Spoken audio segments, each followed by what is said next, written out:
Your work is commonplace, dear, not quite elite. Mom, I only need your money, not your presence. The Piedmont Convention Center in Midtown Atlanta glowed like a jewel box on a Saturday night in May. Crystal chandeliers hung from 20-foot ceilings, casting light that bounced off polished marble floors and turned everything it touched to gold. I stood near the back of the ballroom in a silver dress I'd bought specifically for this night. My shoes matched. Expensive. Elegant. The kind of outfit that cost what some people made in a month. But I'd earned every dollar, built it from nothing, from late nights in a lab and early mornings pitching investors who looked at me like I was selling dreams instead of science. My daughter's wedding. Serena's big day. The one she'd planned for 18 months with a coordinator who charged by the hour and a florist who imported roses from Ecuador. I'd paid for most of it. The venue alone was $40,000. The dress was another $12,000. The catering, the band, the photographer who followed her around like she was royalty. I didn't mind. She was my only child. My baby. The reason I'd worked 80-hour weeks for 20 years, turning a startup in a basement into a multi-million-dollar biotech company that employed 300 people and held patents worth more than most people would see in a lifetime. She deserved this. Deserved to feel like a princess on her wedding day. Even if the prince's family made me feel like hired help. The Carringtons. Old Atlanta money. Finance. Real estate. Country club memberships that went back 3 generations. The kind of people who measured worth in last names and zip codes. Evelyn Carrington, the groom's mother, sat at the head table in cream silk and diamonds that caught every light. She was 60, blonde, polished to a shine that felt aggressive. She'd been cordial during the planning. Smiled at the right moments, complimented Serena's choices while subtly suggesting better options. But tonight, with champagne flowing and the wedding successfully executed, the mask slipped. I was standing with a small group near the bar. Business acquaintances. A city councilman I'd worked with on a STEM initiative. A journalist from the Atlanta Business Pulse. Evelyn approached with that smile. The one that looked warm from a distance but felt like ice up close. "Aaliyah," she said, her voice carrying just enough to pull attention. "I've been meaning to ask. Serena mentioned you run a biotech company?" "I do. Neuropath Solutions. We specialize in early detection technology for neurodegenerative diseases." "How interesting." She sipped her champagne. "That's quite niche. It's necessary work." "Oh, I'm sure it is. It's just, well, compared to what we do in finance, it's a bit." She paused, letting the silence do the work. Commonplace. "Don't you think?" The word landed like a slap. Commonplace. As if 20 years of research meant nothing. As if the patents and the contracts and the lives we'd saved were just background noise to their world of mergers and hedge funds. The group went quiet. The councilman shifted uncomfortably. The journalist's eyes sharpened with interest. I kept my face neutral. Smiled even. Commonplace work that generates $43 million in annual revenue. But who's counting? Evelyn's smile tightened. Revenue isn't legacy, dear. It's just business. And what you do is more than business.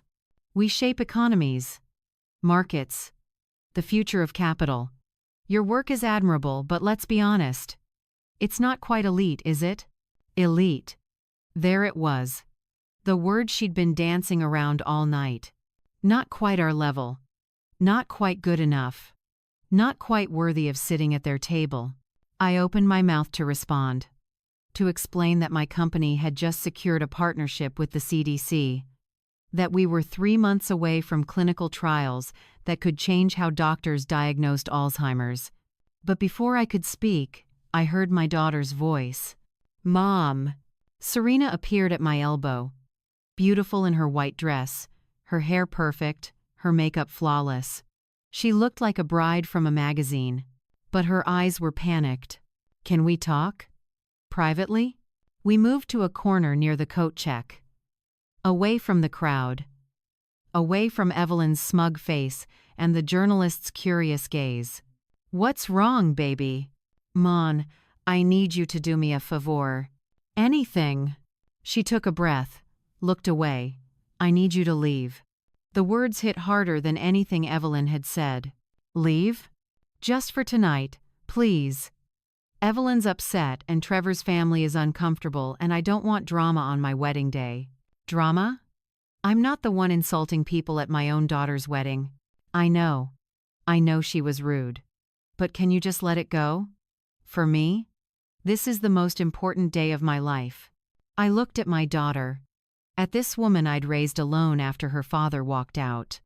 The girl I'd driven to soccer practice and helped with homework and put through private school and then college and then grad school. The daughter I'd sacrificed for, bled for, built an empire for. And she was asking me to leave, to make myself small, to disappear so her new family wouldn't be uncomfortable. Serena, do you understand what she said to me? She's just protective of Trevor. It's not personal. It's very personal. Mom, please. Don't make this harder than it needs to be. I just need tonight to be perfect. And I'm ruining it? She didn't answer. Didn't need to. Her silence said everything. I felt something crack inside my chest. Not breaking. Hardening.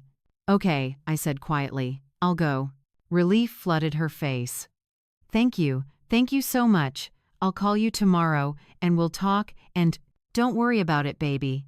You enjoy your night." I walked back to the table where Evelyn was holding court. Picked up my clutch, set down my champagne glass. Evelyn looked up, triumphant. "Leaving so soon?" "I am." "Well, it was lovely having you. Thank you for your contribution." Contribution. Like I was a vendor. A service provider. Someone who delivered goods and then left through the back door. I smiled. The kind of smile I'd perfected in boardrooms and investor meetings. The one that gave nothing away. "Oh, don't worry, Evelyn. I won't make a scene. I appreciate that. I'll make history instead." Her smile faltered. Just for a second. A flicker of uncertainty. But I was already moving, already walking toward the exit with my head high and my spine straight. Behind me, I heard the music swell. Heard laughter and conversation resume. Heard my daughter's wedding continue without me like I'd never been there at all. The door closed with a soft click. The hallway was empty. Quiet. The sound of my heels echoed off marble walls. I pulled out my phone, scrolled through my contacts, started making calls. Not from anger, not from revenge.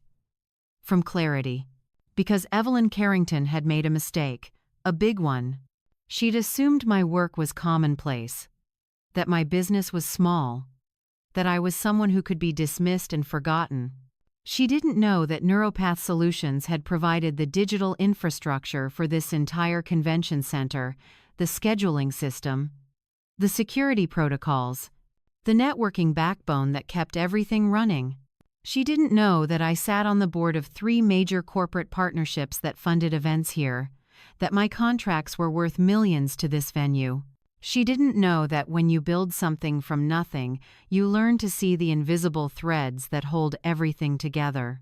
And you learn exactly which threads to pull to make it all unravel. I made 6 calls that night. Short. Professional. Direct. "Hey Marcus. It's Aaliyah. I need to talk to you about our partnership with Piedmont Convention Center. Can we meet Monday? Diane? Quick question about the tech contract. I'm considering some changes. Robert, I know this is last minute, but I need to pull our sponsorship from Piedmont. Personal reasons. I'll explain later." By the time I reached my car, the wheels were already in motion.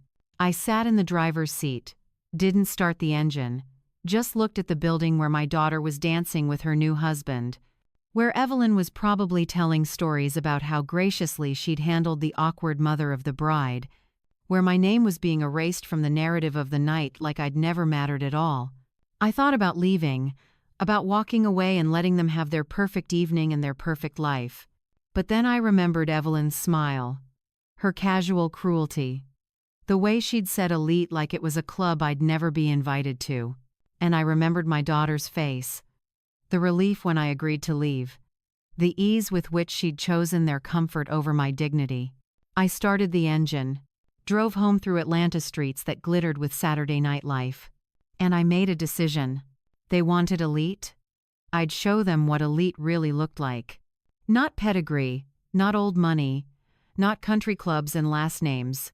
Power, real power, the kind that didn't need permission or apologies, the kind that could build empires and tear them down. 3 days after the wedding, I disappeared. Not dramatically, not with announcements or explanations. I just stopped showing up to the places people expected to find me. No office, no board meetings, no lunch appointments at the usual spots in Buckhead where Atlanta's business community gathered to see and be seen. My assistant fielded calls with the same polite response. "Miss Monroe is unavailable. I'll pass along your message." Even Maya, my best friend and the lawyer who'd handled every contract I'd signed for 15 years, only got a text. "I'm not angry, just tired of being underestimated. Need a few days." She called immediately. I didn't answer. She texted back. "Where are you? Are you okay?" "I'm fine, working on something. Talk soon." I drove east out of Atlanta on I-20, past the suburbs and the strip malls and the billboards advertising injury lawyers and megachurches. I drove until the city disappeared in my rearview mirror, and the landscape opened into red clay and pine trees, and the kind of quiet that only exists outside the reach of constant noise. I ended up at the place where it all started. A lot on the outskirts of Decatur. Empty now. Just cracked concrete and weeds pushing through the foundations of what used to be a garage. This was where Neuropath Solutions was born. Back when it was just me and an idea and $2,000 I'd borrowed from my mother's life insurance policy. I sat in my car, engine off, staring at that empty lot, remembering. I was 33. Divorced. Raising Serena alone. Working nights as a lab technician at Emory while taking classes during the day for my PhD. I had an idea for early detection software. Something that could analyze brain scans and identify markers for Alzheimer's years before symptoms appeared. Everyone I pitched it to said the same thing. Interesting concept, but we're looking for something more established, more proven, more white, more male. That's what they meant but wouldn't say.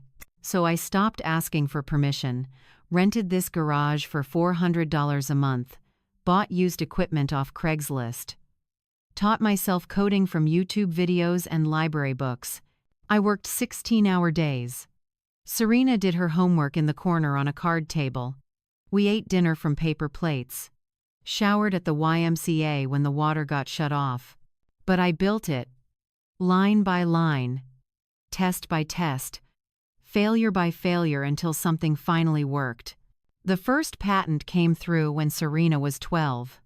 The first major contract when she was 15. By the time she graduated high school, Neuropath Solutions had offices in 3 cities and revenue that made investors who'd rejected me suddenly interested in meetings. I'd built an empire on their skepticism. On every door they'd slammed in my face. On every time they'd underestimated what a black woman from the South Side could accomplish. And now Evelyn Carrington, a woman who'd inherited her husband's wealth and spent it on tennis lessons and charity galas, had called my life's work commonplace. I couldn't let that stand. Not for me. But for every girl who looked like me, every woman who'd been told she wasn't quite right for the room, every entrepreneur who'd heard no 1,000 times before hearing yes once. I pulled out my phone. Made the first call. "Maya. It's me. Aaliyah. Where have you been? People are asking questions. Let them ask. I need you to do something for me." "Okay." "What?" "Pull every contract Neuropath has with Piedmont Convention Center. All of them. The tech infrastructure. The security systems. The scheduling software. Everything. Silence.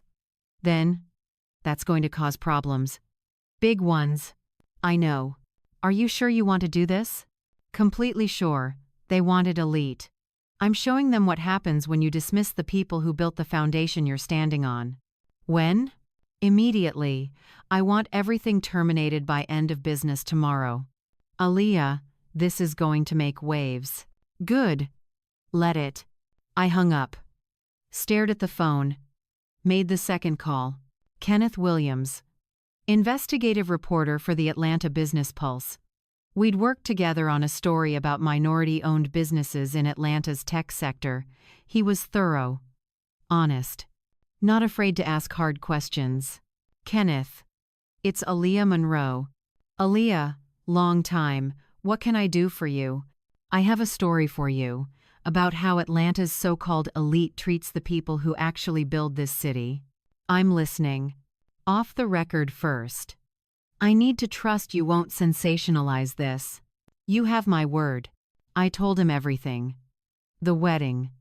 Evelyn's comments. My daughter asking me to leave. The infrastructure I'd provided to Piedmont Convention Center and what I was about to take away. He was quiet for a long time. Then, this is big. I know. You're essentially shutting down one of Atlanta's premier venues. I'm removing support I never should have given to people who don't value it. Can I quote you? Not yet. But you can start asking questions. Talk to other business owners who've been dismissed by these people. Document the pattern. When this hits, I want context. I want people to understand this isn't about revenge. It's about respect. When do you want this published? Give it a week, let the consequences speak first, then tell the story. You're playing chess, not checkers. I've been playing chess my whole life, Kenneth. This is just the first time I'm doing it publicly. The third call was harder. Reggie Thompson, head of engineering at Piedmont Convention Center. Good man. We'd worked together for 5 years. He didn't deserve to be caught in the middle. Reggie. It's Aaliyah. Hey. Was hoping you'd call. Got a weird message from your team about contract termination? It's not weird. It's real. What happened? They disrespected me at my daughter's wedding, in my face, in front of people, called my work commonplace.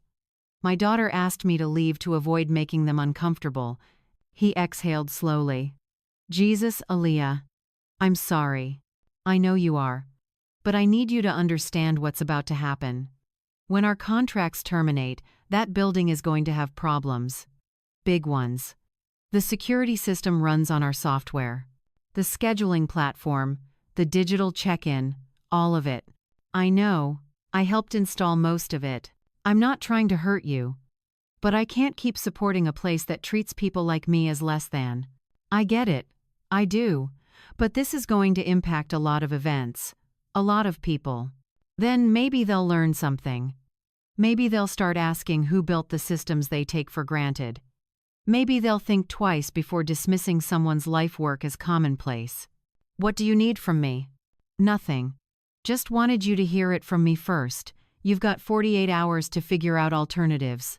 After that, we're gone. Appreciated. For what it's worth, you're doing the right thing. Thanks, Reggie. I'll make sure you land somewhere better. I hung up. Sat in the silence of that empty lot where everything began. 22 years ago, I'd stood in that garage with nothing but hope and stubbornness. No connections, no safety net. No one betting on me except myself. And I'd built something that mattered. Something that changed lives. Something that proved every person who doubted me wrong. Evelyn Carrington didn't see that. Couldn't see it. Because in her world, worth was measured by bloodlines and bank accounts inherited from previous generations.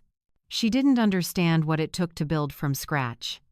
To turn skepticism into fuel. To hear no 1,000 times and keep asking anyway. But she was about to learn.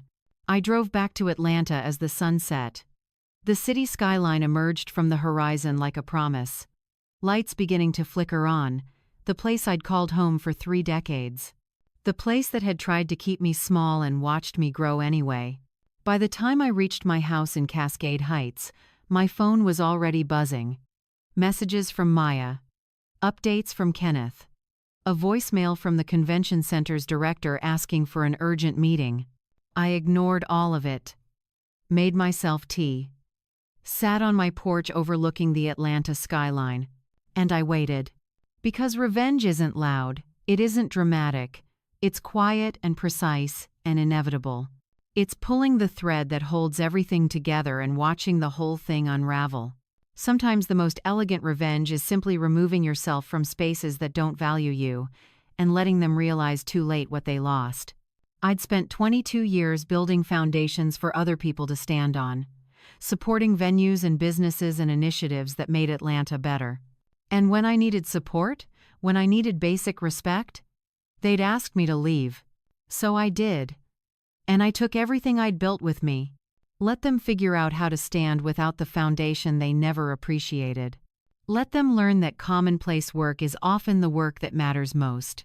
And let my daughter see what happens when you choose status over loyalty, comfort over courage, other people's approval over your own mother's dignity.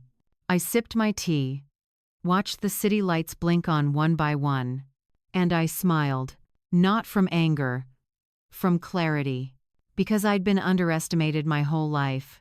And every time, I'd proven them wrong. This time wouldn't be any different. The next morning, I sat in my office on the 30th floor of the Equitable Building in downtown Atlanta. Floor-to-ceiling windows. A view that stretched across the city to the hills beyond. I'd bought this office 5 years ago when Neuropath Solutions went public. Before that, we'd worked out of a converted warehouse in East Point with questionable plumbing and rats in the walls.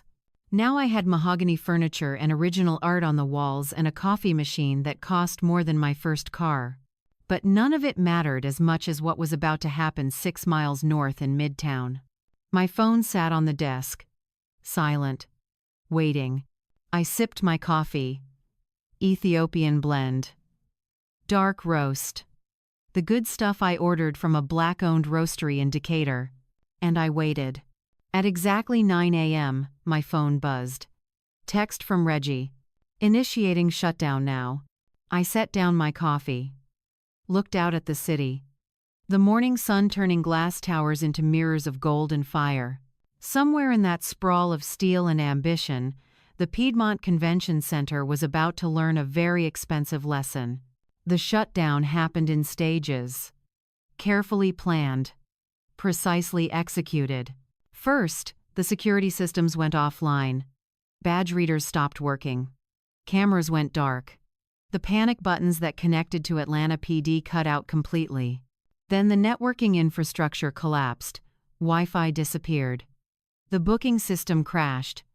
Every computer in the building suddenly couldn't connect to anything. The scheduling platform froze. Events that were supposed to start in an hour showed as canceled. Vendors trying to check in got error messages. Coordinators running between rooms with clipboards, trying to manually figure out who was supposed to be where. And finally, the grand gesture. The thing I'd specifically requested. Every screen in the building, from the lobby displays to the ballroom monitors, to the digital signage in the hallways, went black. For exactly 30 seconds, total darkness. Then, white text on black background. One sentence. Centered. Impossible to miss. Respect is not optional. It stayed there for 60 seconds. Long enough for people to read it, to photograph it, to wonder what it meant. Then the screens went dark again. Permanently. I imagined Evelyn Carrington's face when she saw it. I'd never met someone so dependent on the appearance of control. So convinced that money and connections made her untouchable. She'd be pale, shaking, demanding answers from staff who had no idea what was happening. Her pearl necklace would be swinging as she turned, looking for someone to blame. Someone to yell at. Someone to make this nightmare stop. But there was no one. Just systems failing, infrastructure crumbling, the digital backbone of a modern event venue suddenly, catastrophically gone. My phone buzzed again. Another text from Reggie. It's done. Systems locked, No backup. No override. They're dead in the water. I typed back. How long to restore? If they hire someone today, 3 weeks minimum. More likely 6. And that's if they can find someone willing to rebuild from scratch. Thank you, Reggie. Thank you for the heads up. And for what it's worth, they deserve this. I set the phone down. Refreshed my computer screen. Kenneth's article was scheduled to go live at 9:30, right when the chaos at the convention center would be reaching critical mass. At 9:28, I poured more coffee, stood at the window, watched Atlanta wake up and go about its business, unaware that across town, one of its premier venues was imploding. At 9:30 exactly, my phone exploded. Texts, emails, calls, notifications piling up so fast the screen couldn't keep up. Kenneth's article had dropped. The hidden cost of disrespect when Atlanta's elite forget who built their foundations. I opened it. Read slowly. Kenneth had done his homework. He'd interviewed 5 other black business owners who'd had similar experiences at Piedmont. Dismissive comments, subtle discrimination.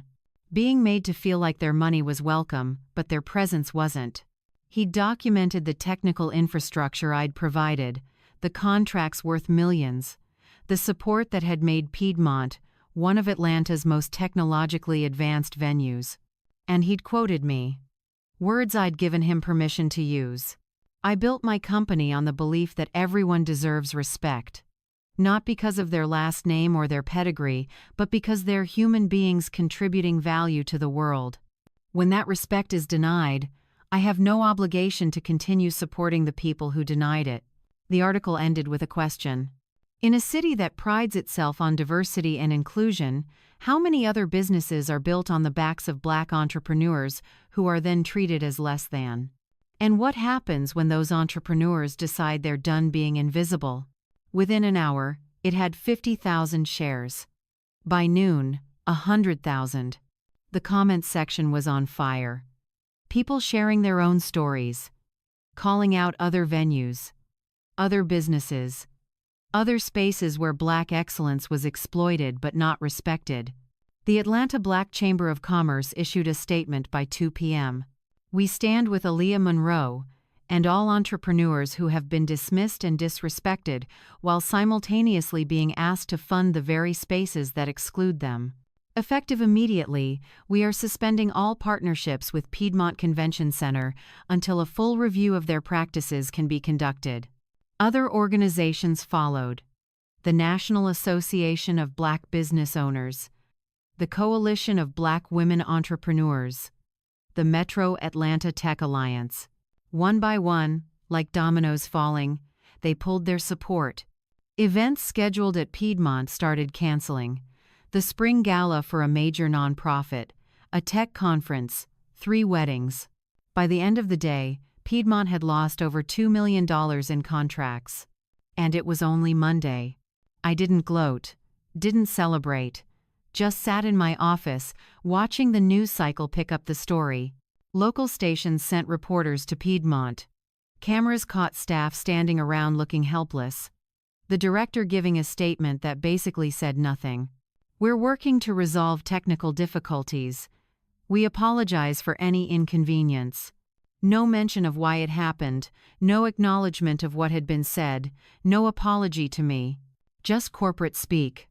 Damage control. The hope that if they said nothing, it would blow over. But it wouldn't. Couldn't. Because this wasn't just about me anymore. It was about every person who'd been made to feel small by people who were only big because they were standing on someone else's shoulders. Maya called at 3. Have you seen the news? All of it. You're trending on Twitter. People are calling you a hero. I'm not a hero. I just stopped letting people use me. That's what makes you a hero, Aaliyah. I didn't respond. Didn't know what to say to that. Listen, Maya continued. I need to warn you. Serena's been calling. She's upset. About what? About everything. The center shutting down. The article. The Carringtons apparently blaming her for not controlling you. Something tightened in my chest. They what? Evelyn told her this was her fault. That she should have kept you in line. That this embarrassment reflects badly on their family. I closed my eyes, took a breath. My daughter. The girl I'd raised to be strong and independent and proud. Being told she should have controlled me. Is she okay? No. She's not. But Aaliyah, she made a choice at that wedding. She has to live with it. I know. Do you want me to call her? Try to mediate. Not yet. Let her sit with this. Let her understand what it feels like to choose the wrong side. We hung up. I tried to focus on work, emails, reports, a presentation I needed to review for Thursday's board meeting. But I couldn't concentrate. At 6 p.m., Reggie sent me a video. No explanation. Just a file attachment. I almost didn't open it. Almost deleted it without looking. But curiosity won. The video was shaky, filmed on someone's phone from a distance, but the image was clear enough. Piedmont Convention Center. Front entrance. Late afternoon light making everything look golden and harsh at the same time. And there was Serena. Still in her wedding dress, the beautiful custom gown I'd paid $12,000 for, white silk now streaked with dirt at the hem. She was crying. Not delicate tears.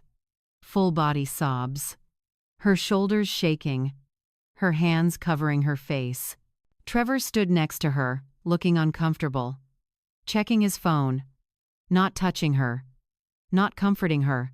And behind them, visible through the glass doors, was Evelyn, talking to someone, gesturing, looking angry and imperious, and completely unmoved by the scene outside. I watched my daughter break down. Watched her realize, maybe for the first time, what she'd lost. Not the venue. Not the perfect wedding weekend she'd planned. But her mother. The woman who'd sacrificed everything to give her opportunities. The woman she'd asked to leave. The woman she'd dismissed as easily as Evelyn had dismissed my life's work. My hand was shaking. I set the phone down, pressed my palms flat against the desk. I didn't want this. Didn't want my daughter in pain.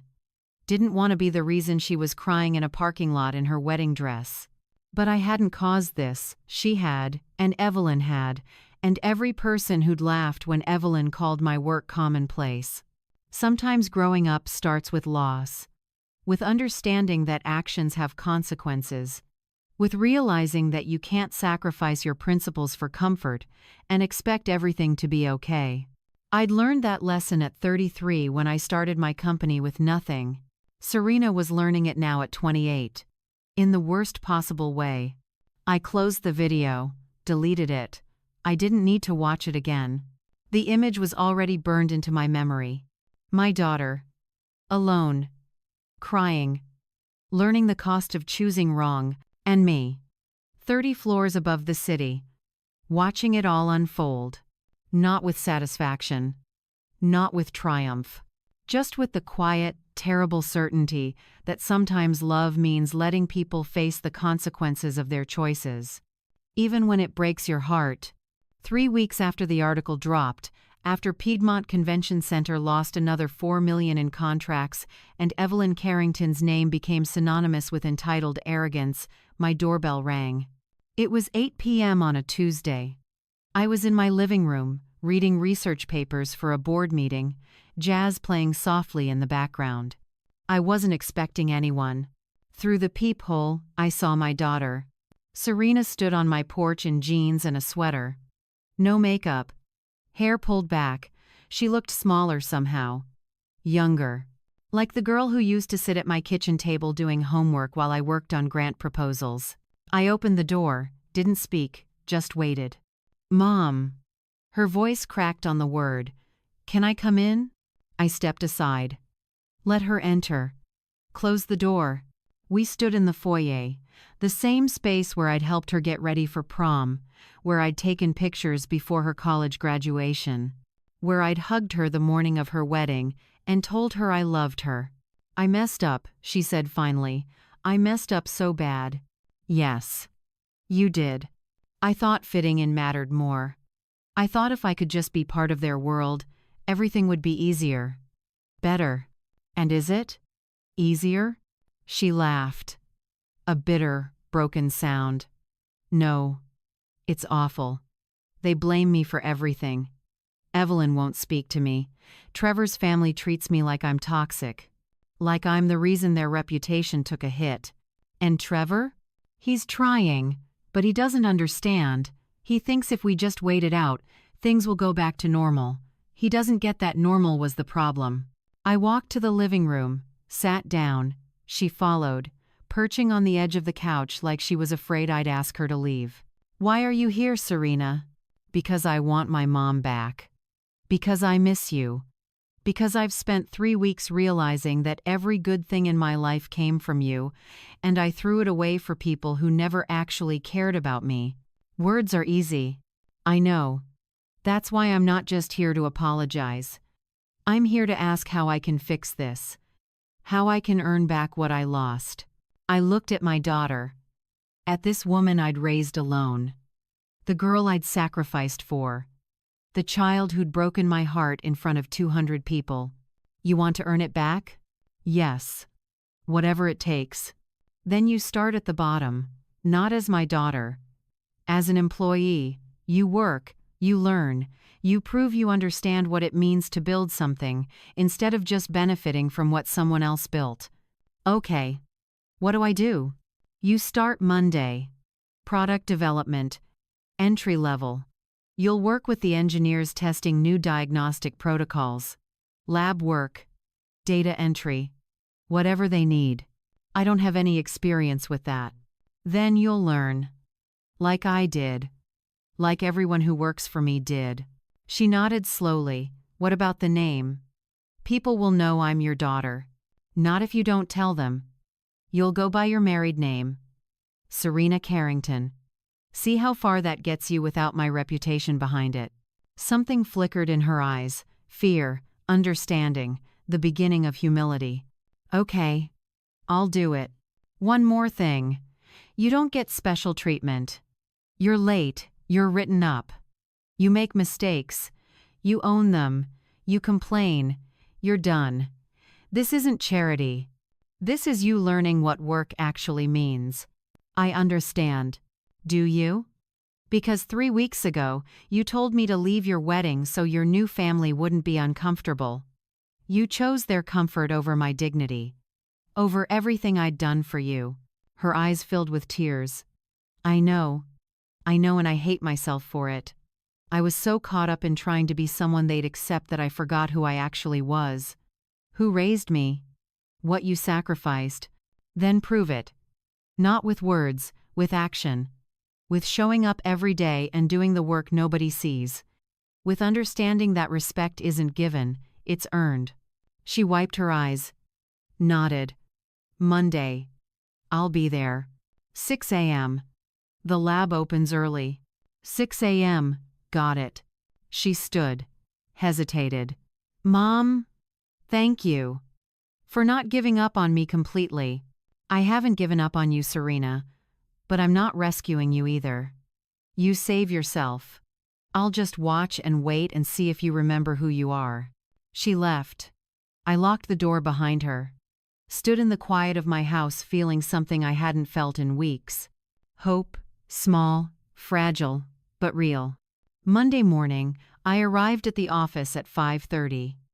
I didn't go to my floor. Instead, I went down to the product development lab on 3. Watched through the observation window as the team filtered in. Young scientists. Engineers. People who'd worked their way up from nothing like I had. At 6 a.m., Serena arrived. She wore scrubs and closed-toe shoes. Her hair was pulled back.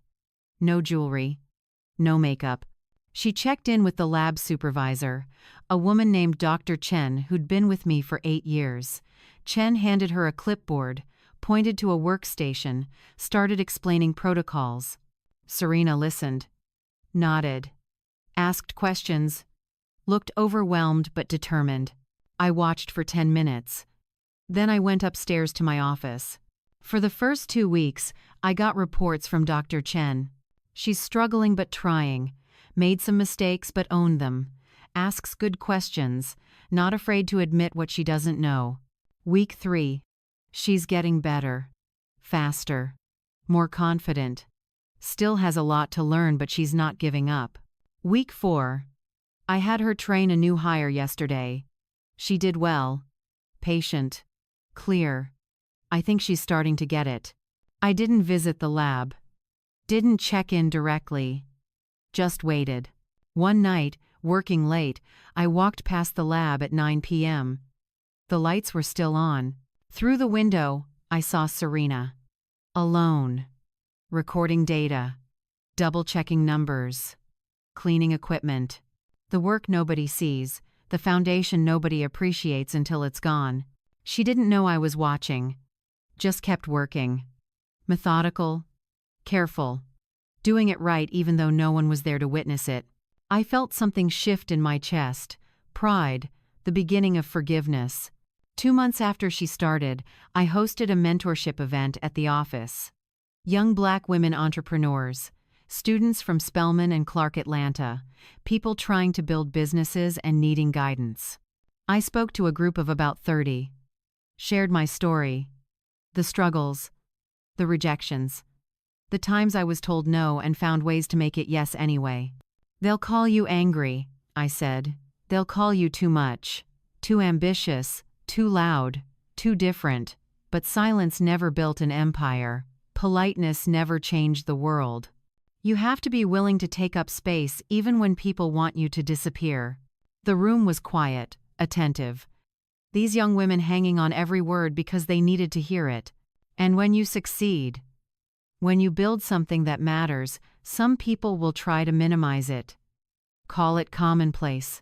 Suggest it's not quite elite enough for their standards. I paused. Let that land.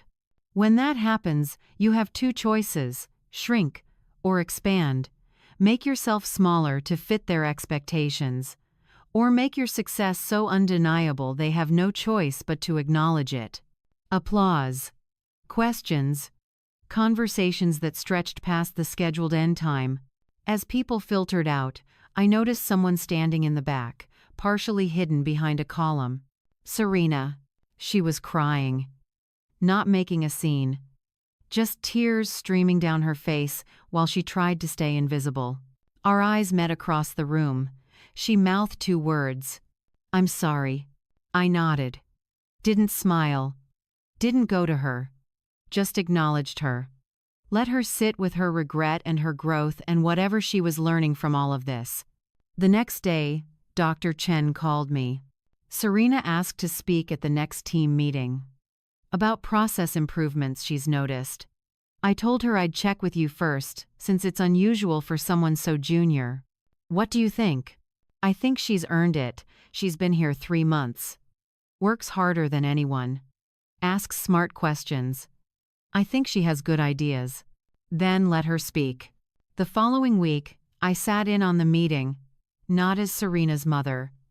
As the CEO who occasionally attended departmental reviews. She presented for 10 minutes. Process improvements for data collection, ways to reduce errors and increase efficiency. Nothing groundbreaking but solid. Thoughtful. The work of someone who'd been paying attention. The team asked questions. She answered them. Confidently. Knowledgeably. When it was over, Dr. Chen thanked her. The team clapped politely. As people filed out, Serena approached me. Miss Monroe, can I speak with you? Not Mom. Ms. Monroe. Professional. Appropriate. Of course. We stepped into an empty conference room. She closed the door. I wanted you to know, I'm seeing what you built. Really seeing it. Not just the company, but the culture, the way people respect each other here. The way hard work matters more than connections. Good. And I wanted to say thank you. For giving me this chance. For not making it easy. For letting me fail and learn and figure it out. You're doing the work. I'm just watching. No. You're teaching. Even when you're not here. Even when you're not speaking to me. You're teaching me what you tried to teach me my whole life and I was too blind to see. I looked at my daughter, at the woman she was becoming. Humbler, wiser, earned. Keep going, I said. You're not done yet. I know. But I'm closer than I was. She left. I stood in that conference room, looking out at the Atlanta skyline. My daughter was learning. Slowly. Painfully. But learning. That respect isn't inherited, it's earned. That dignity matters more than status. That the people who build foundations deserve more than being called commonplace by those standing on their shoulders. She had a long way to go. Months. Maybe years. Before I could fully trust her again, but she was on the path, finally. And that was something. Not everything, but something. And sometimes, that's where redemption starts. 2 years later, I stood in my office holding a magazine I'd been interviewed for but hadn't seen until it hit newsstands. Atlanta Business Pulse. March issue. The cover showed me in front of the Neuropath Solutions headquarters, arms crossed, looking directly at the camera. The headline read, Aaliyah Monroe, the woman who redefined power. I set it on my desk, stared at it for a moment, felt something I hadn't allowed myself to feel in years. Pride. Not the quiet kind. The loud kind. The kind that said I'd earned every inch of this. The article inside was 8 pages. They'd interviewed colleagues, competitors, people I'd helped. They'd documented the growth of Neuropath from a garage startup to a publicly traded company valued at $400 million. But more than that, they'd told the story of what happened after the wedding. After Piedmont. After I'd stopped accepting disrespect and started demanding dignity, the writer had called it a turning point. Not just for me, but for how Atlanta's Black business community operated. Monroe didn't just pull her support, the article read. She sparked a movement, a collective understanding that Black excellence doesn't need permission from white institutions. It needs support from each other. The Grace and Growth Foundation had been born from that understanding. I'd started it 6 months after the Piedmont incident. Used the money I would have wasted on future donations to places that didn't value me. Put it towards something that mattered. Scholarships for Black women in STEM. Leadership training programs. Mentorship matching. Seed funding for businesses that banks wouldn't touch. In 2 years, we'd funded 37 women. 12 had launched successful companies. 8 were in graduate programs they couldn't have afforded otherwise. 17 were in our mentorship program, learning from women like me who'd built something from nothing. The foundation operated out of the Neuropath building. We'd converted an entire floor into collaborative workspace. Desks. Meeting rooms. A kitchen where women could gather and share ideas and support each other through the terrifying process of building dreams into reality. I visited that floor every week. Talked to the women. Heard their stories. Reminded them that someone believed in them even when the world didn't. It was the work I wished someone had done for me 30 years ago when I was crying in a garage, wondering if I'd made the biggest mistake of my life. Serena worked there now, not as my daughter, as the Chief Innovation Officer. She'd earned the position, spent 2 years in the lab, another year in project management, proven herself capable, reliable, humble enough to learn and confident enough to lead. We'd rebuilt our relationship slowly, carefully, like you rebuild anything broken, with patience and forgiveness and clear boundaries that couldn't be crossed again. She understood now what I'd built, what it cost, what it meant. And more importantly, she understood what she'd almost thrown away, chasing approval from people who would never truly accept her. Today was the Foundation's annual conference. 200 Black women entrepreneurs gathered in our building, sharing stories, making connections, learning from each other. I gave the opening remarks, talked about failure, about rejection, about the times I'd been told no and found ways to make it yes. Your existence as a successful Black woman in business is revolutionary, I told them. Not because you're trying to be, but because the system was designed to keep you out. Every success is an act of defiance. Every business you build is proof they were wrong about you. The room erupted. Applause. Agreement. Recognition. After my speech, Serena was scheduled to present a session on innovation strategies for early-stage companies. I sat in the back row, watching my daughter take the stage. She was 30 now, confident in ways she hadn't been at her wedding, grounded, clear about who she was and what she valued.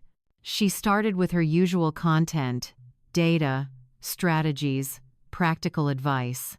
But then, about 15 minutes in, she paused, looked out at the audience. "Can I share something personal?" Murmurs of agreement. 2 years ago, I made the worst mistake of my life. I chose social status over family loyalty. I asked my mother to leave my wedding because I was afraid of what my new in-laws would think. The room went silent. Everyone knew the story. It had been in the article. But hearing Serena own it publicly was different. My mother could have written me off. Could have said I made my bed and needed to lie in it. Instead, she gave me a chance to learn, to grow, to understand what real power looks like. Her voice cracked slightly. She took a breath, steadied herself. Real power doesn't humiliate. It uplifts. Real power doesn't punch down. It pulls people up. My mother taught me that. Not with words, with actions. With building something so undeniable that people who dismissed her had no choice but to recognize her. She looked directly at me. Our eyes met across the room. "Mom, I know I'm supposed to keep this professional, but I need to say this, thank you, for not giving up on me, for teaching me that dignity matters more than acceptance, for showing me what it means to build a legacy instead of just inheriting one." The audience turned, saw me, started clapping. I stood, not because I wanted attention, but because my daughter needed to see me, needed to know I heard her, forgave her, was proud of who she'd become. We met in the aisle, hugged. Both of us crying in front of 200 women who understood exactly what this moment meant. Redemption. Forgiveness. The rebuilding of something that had been broken. The conference ended at 6. As people filtered out, sharing contact information and making plans, I stood at the window of my office looking out at Atlanta. The city had changed in 30 years. Grown. Evolved. Become something both beautiful and complicated. But some things stayed the same. The struggle, the hustle. The understanding that Black success in this city required twice the work for half the recognition. Unless you demanded otherwise, unless you built something so undeniable they had no choice but to see you. At 7, I drove through Midtown. Past the restaurants and bars filling with evening crowds, past the high-rises housing tech companies and law firms, and then I saw it. The building that used to be Piedmont Convention Center. The place where my daughter got married and I got dismissed. But it wasn't called Piedmont anymore. New ownership had taken over after the boycotts and financial losses became unsustainable. They'd rebranded, renovated, brought in new management committed to equity and inclusion. And they'd renamed it Monroe Hall. They'd asked my permission first, offered to pay for the naming rights. I'd said yes on one condition, that the space prioritize events from organizations supporting women of color. That it become a place of elevation instead of exclusion. They'd agreed. Now the name glowed in the Atlanta night. 20-foot letters. Impossible to miss. Monroe Hall. I parked across the street, got out of my car, stood on the sidewalk looking up at my name on a building where I'd once been asked to leave. They called me commonplace, I said softly, to the night air, to the city, to whatever version of myself had stood in that garage 30 years ago wondering if she'd make it. But I built extraordinary out of it. The wind moved through my hair. Cool. Gentle. Carrying the smell of magnolias and car exhaust and all the complicated beauty of this city I called home. I thought about Evelyn Carrington. Wondered if she'd seen the articles, the foundation, the building bearing my name. Wondered if she understood yet that dismissing someone's work doesn't diminish its value. It just reveals your inability to recognize worth when it's standing in front of you. I got back in my car, drove home through streets I'd traveled 1,000 times, past the neighborhoods where I'd struggled, and the ones where I'd succeeded, and the ones I'd helped other women navigate. My phone buzzed. Text from Serena. Thank you for today, for everything. I love you, Mom. I pulled over, typed back. I love you too, baby. Proud of you. Proud of us. Another text, this one from Maya. Did you see the building? Just drove past it. How does it feel? I thought about that. How did it feel to have my name on a building that had once been a site of humiliation? It didn't feel like victory. Victory implied there had been a battle, a winner and a loser. This felt like something else. Like transformation. Like taking pain and turning it into proof. Like showing the world that you can't be buried if you refuse to stay down. It feels like peace, I typed back, finally. I drove the rest of the way home, pulled into my driveway, sat for a moment in the quiet. Tomorrow I'd go back to work. To running Neuropath. To expanding the foundation. To mentoring women who needed someone to believe in them. But tonight I just Saturday breathing, existing, knowing that I'd turned the worst moment of my life into something that would outlast me. Not revenge. Redemption. For myself. For my daughter. For every Black woman who'd been told she was too much or not enough or somehow always wrong.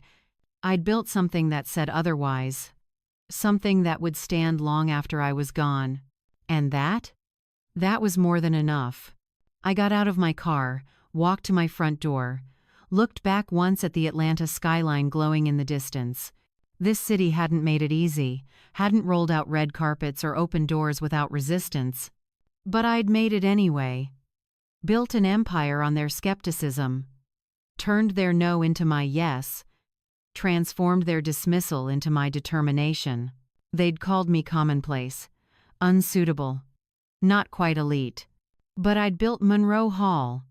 The Grace and Growth Foundation. Neuropath Solutions. A legacy that would change lives long after anyone remembered Evelyn Carrington's name. I walked inside. Closed the door. Made tea. Sat in my living room surrounded by the life I'd built with my own hands and my own refusal to accept other people's definitions of my worth. And I smiled.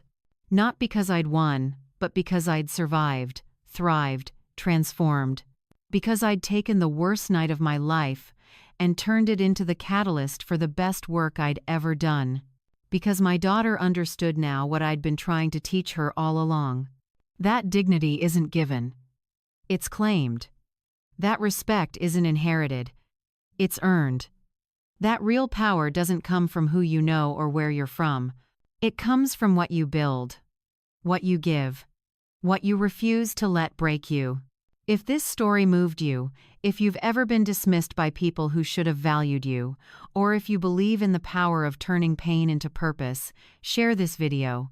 Let it remind someone that being underestimated isn't a curse, it's fuel. Subscribe for more stories about everyday people who refuse to stay small. Because the truth is, we're all capable of extraordinary things when we stop asking permission and start claiming our power.